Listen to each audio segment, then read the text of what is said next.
après l'avoir battu. Après l'avoir battu et après l'avoir blessé au visage, j'ai réfléchi toute la nuit à comment j'allais faire.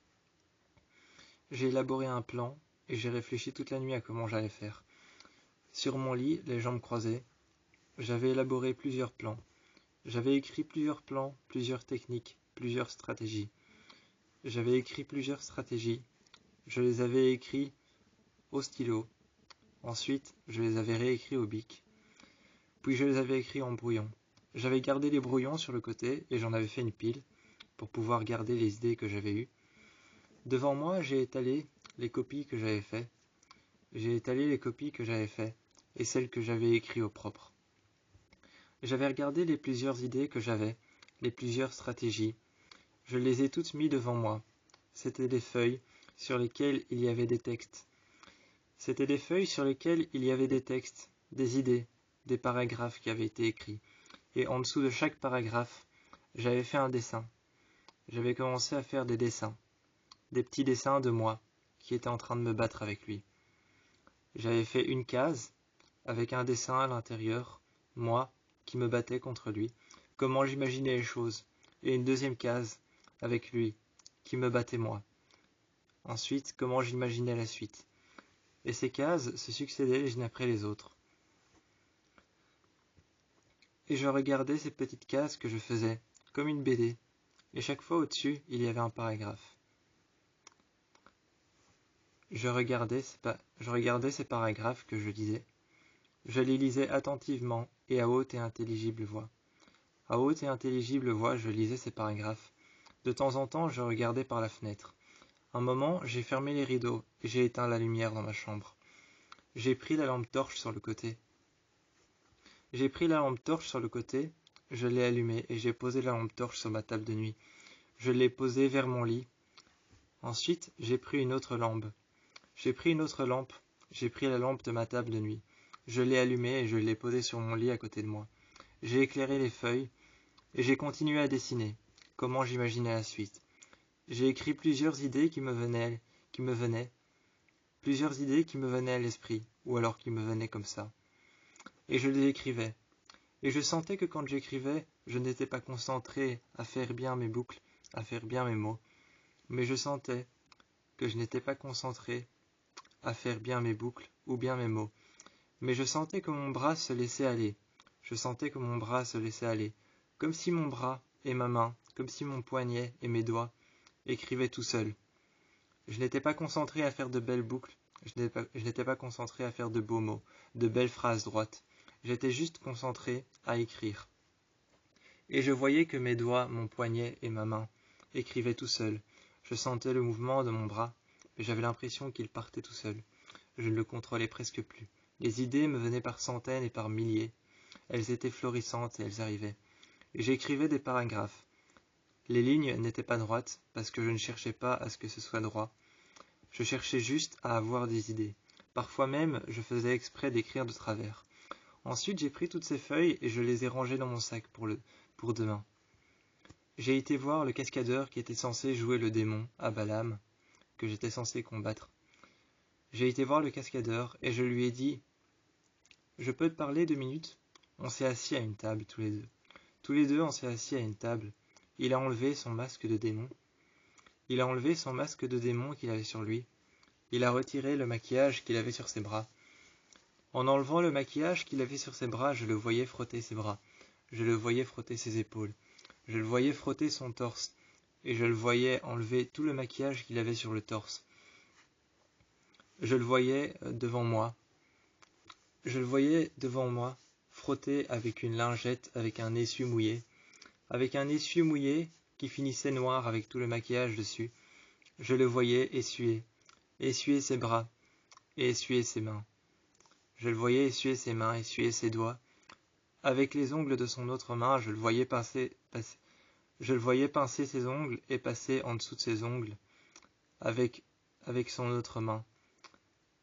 Il enlevait tout le maquillage et il était devant moi. Ensuite, quand tout était enlevé, il y avait encore des traces noires sur ses épaules. Il y avait encore des traces noires au bout de ses mains. Il y avait encore de la peinture noire sous ses ongles. Il m'a regardé et il a dit « Oh ça, c'est pas grave ». Il s'est installé et il m'a dit Qu'est-ce qu'il y a? Ensuite, j'ai pris mon sac et je l'ai posé sur la table. J'ai ouvert et je lui ai montré ses fiches. Il m'a regardé, il m'a d'abord regardé bizarrement et il a dit en pointant du doigt: « C'est moi ça ?» Je l'ai regardé, j'ai dit oui. Je lui ai tout raconté de A à Z. Il a regardé mon manager du coin de l'œil, d'un très mauvais œil. D'un très mauvais œil, d'un très mauvais regard, il a regardé mon manager du coin de l'œil. Ensuite, moi j'ai regardé mon manager droit dans les yeux. Je l'ai fixé et je ne l'ai plus lâché. Je ne l'ai plus lâché, je l'ai fixé et je l'ai regardé dans les yeux. Pendant que j'étais en train de lui raconter tout, je voyais que mon manager savait déjà que j'avais tout raconté. Alors il m'a regardé lui aussi. À son tour, lui aussi il m'a regardé. Il était en train de marcher dans la pièce et il me regardait, il me fusillait du regard. Il me fusillait du regard, il m'a regardé. Ensuite, quand c'était venu le temps des répètes, aux répétitions, j'étais avec Abalam dans la pièce, le démon de la série. J'étais avec le cascadeur qui savait tout. J'ai vu que quand on allait commencer et quand il était en position de combat, les deux poings serrés, un bras vers l'arrière et un bras vers l'avant, j'ai vu qu'il était en position de combat, prêt à combattre. Un bras devant son visage, le poing serré, l'autre bras vers l'arrière, plié un peu vers l'arrière, au niveau des côtes. Il était prêt à combattre, et je voyais qu'il était prêt à jouer le démon. Moi, j'avais mon couteau en main. Il m'a fait un clin d'œil sous son masque de démon, parce qu'il savait. Il savait, il m'a fait un clin d'œil, comme s'il voulait me dire qu'il allait aller lentement. Comme s'il voulait me dire qu'il allait aller lentement, il m'a fait un clin d'œil sous son masque de démon.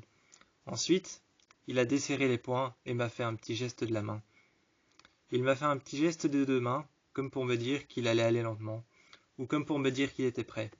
Ensuite, il a levé les deux pouces et m'a dit « C'est bon ». Inclinant la tête sur le côté, il m'a dit « Tu peux y aller ».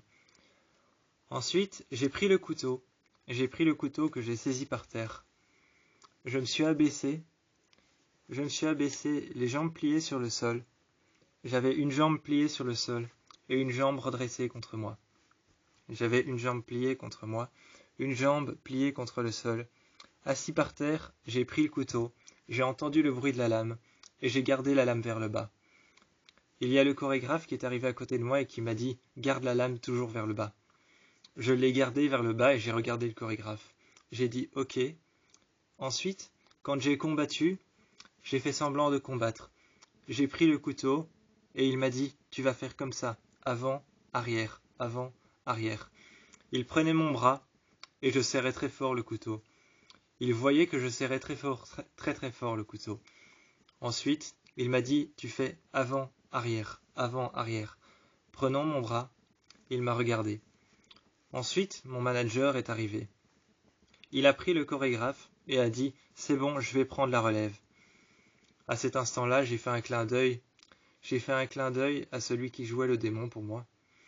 J'ai fait un clin d'œil au cascadeur, celui qui jouait le démon pour moi. Il m'a fait un clin d'œil et il a levé la main.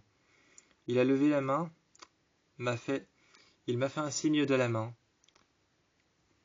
Ensuite, je l'ai regardé. Il m'a fait un signe de la main. Il m'a fait le signe rock'n'roll et il m'a regardé. Il est parti. Il m'a dit à ton tour.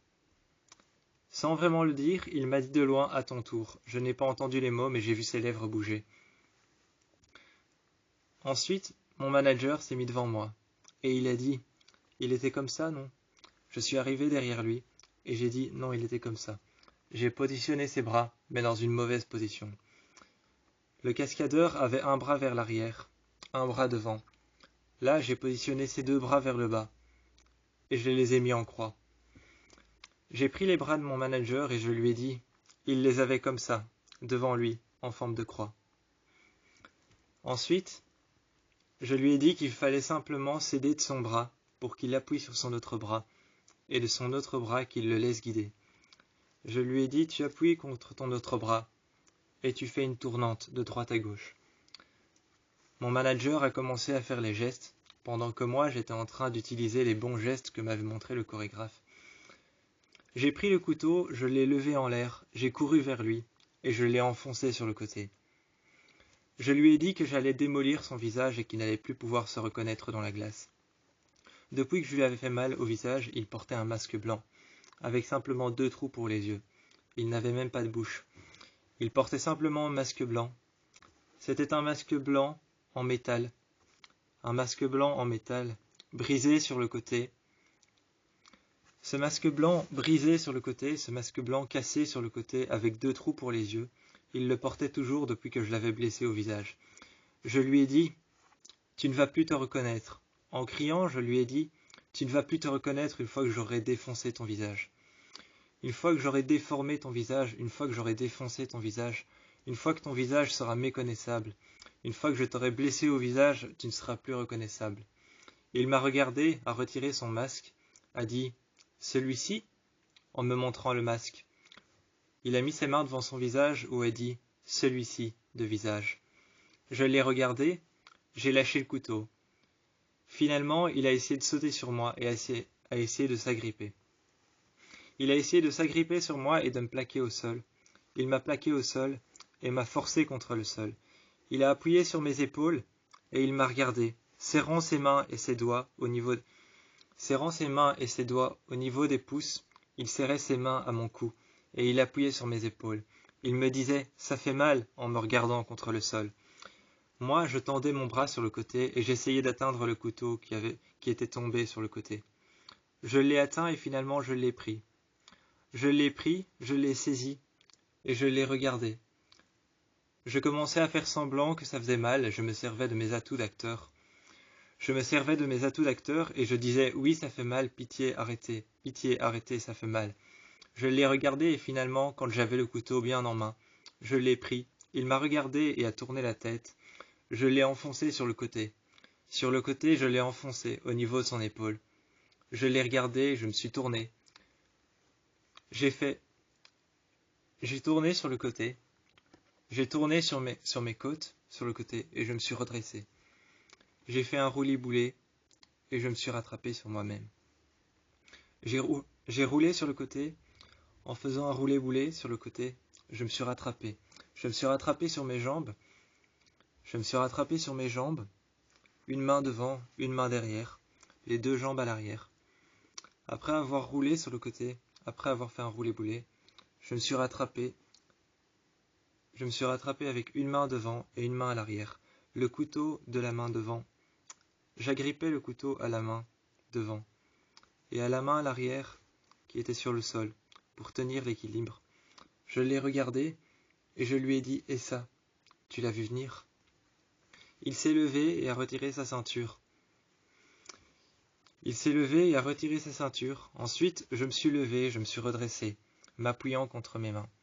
M'appuyant contre mes cuisses, je me suis mis dans la position du chevalier. Je me suis redressé. M'appuyant contre mes cuisses, je me suis levé. J'ai pris le couteau et j'ai lâché le couteau. J'ai écarté mes mains et j'ai dit « Je t'en prie, la ceinture, je la connais ». Alors il a pris sa ceinture, il a enlevé sa ceinture, a passé ses 2 doigts dans la boucle de la ceinture, a repris l'autre bout de la ceinture et l'a plié en 2. Je l'ai regardé, j'ai pris le couteau par terre et je me suis assis. Je me suis assis sur le sol, j'ai croisé les jambes et je suis resté calme. J'ai croisé les jambes, je suis resté calme, j'ai gardé le couteau, lame vers le haut devant lui. Je lui ai dit « Je t'en prie, t'as aucune chance. J'ai un couteau, t'as une ceinture, qu'est-ce que tu veux que t'y gagnes ?» Je me suis levé, j'ai lâché le couteau. Ensuite, je l'ai repris. Je l'ai repris par derrière, lame vers le haut. Je le tenais très fort dans mon dos. J'avais mon bras contre le bas de mon dos et la lame vers le haut. Je l'ai regardé et j'ai dit « Vas-y, frappe-moi ». Quand il a essayé de me frapper, juste au moment où j'ai vu qu'il avait levé sa ceinture vers le haut pour essayer de me frapper, il avait levé sa ceinture vers le haut. Je le savais qu'il avait levé vers le haut pour pouvoir faire très mal. Juste au moment où il a levé, j'ai tiré le couteau et je lui ai montré la lame vers le bas. J'ai tendu mon bras et je l'ai regardé. Ensuite, reprenant la chorégraphie d'avant, j'ai enfoncé le couteau juste en dessous de son aisselle. Je l'ai regardé, j'ai vu sa main qui commençait à trembler, son bras qui commençait à trembler. J'ai tourné le couteau comme une clé à l'intérieur de son aisselle. À l'intérieur de son aisselle, à l'intérieur de son bras, j'ai tourné le couteau comme une clé, je l'ai regardé, et je lui ai dit « Et ça fait mal ?» J'ai retiré le couteau. Je me suis assis par terre et je l'ai vu se vider de son sang, mettre sa main sous son bras, et me supplier d'appeler la police. Il me suppliait d'appeler la police. Il était à mes jambes, il tenait mes pieds. Il tenait mes baskets blanches qui étaient couvertes de son sang. Il me disait « Appelle la police » en me tendant son GSM. J'ai pris son GSM, j'ai jeté son GSM à l'autre bout de la pièce. Quand je l'ai entendu tomber, j'ai mis ma main sur ses mains et j'ai appuyé très fort avec mes chaussures. Je l'ai regardé et je lui ai dit « Même pas en rêve ». Je me suis assis en face de lui et j'ai repris le couteau. J'ai nettoyé le couteau à l'évier et j'ai commencé à parler tout seul. Et je lui ai dit, un jour ou l'autre, il fallait bien que l'un de nous deux finisse par gagner. Puis je me suis mis en face de lui, et j'ai pris le couteau que j'ai gardé en main. J'ai gardé le couteau en main, et je frappais la lame contre ma main. Et j'avais mis un essieu autour de ma main pour ne pas me couper. Et je lui ai expliqué, tu savais qu'en 5 minutes, on se vide de son sang ? Je suis resté calme et je lui ai dit, tu savais qu'en 2 minutes ou en 5 minutes, on se vide de son sang ? Et je lui ai expliqué, tu sais que quand on a un couteau enfoncé dans le torse, il faut pas le retirer. Là, je l'ai retiré. Je l'ai regardé et j'avais le couteau en main qui était couvert de sang. Il était couvert de sang. Finalement, je l'ai réenfoncé dans son ventre et j'ai dit, tu vois, là, je dois pas le retirer normalement. Je l'ai retiré et j'ai dit, voilà, tu vois, il y en a un de nous deux qui a fini par gagner. Dans 5 minutes ou dans 2 minutes, tu seras vidé de ton sang. J'ai posé le couteau à côté de moi et je l'ai regardé. J'ai dit, le couteau était censé faire pression sur ta blessure et le sang était censé rester à l'intérieur. Je me suis levé, j'ai fermé la porte. J'ai pris son GSM, je l'ai cassé dehors et je lui ai rendu. Je l'ai mis en face de lui et je lui ai dit, tiens, appelle la police maintenant. J'ai pris mes affaires et je suis parti. La porte encore ouverte, je lui ai dit, c'est pour toutes les fois où tu m'as plaqué contre les murs. C'est pour toutes les fois où j'ai senti ta cuisse humide et chaude contre moi. C'est pour toutes les fois où tu m'as marqué avec tes mains. C'est pour toutes les fois où tu m'as pris avec tes mains, où tu m'as pris par la gorge. C'est pour toutes les fois où ces murs ont heurté mes épaules tellement fort que j'ai dû me la déboîter moi-même. C'est pour toutes ces fois où j'ai dû me la réemboîter moi-même. C'est pour toutes ces fois où j'ai eu mal. Et j'ai fermé la porte et je suis parti.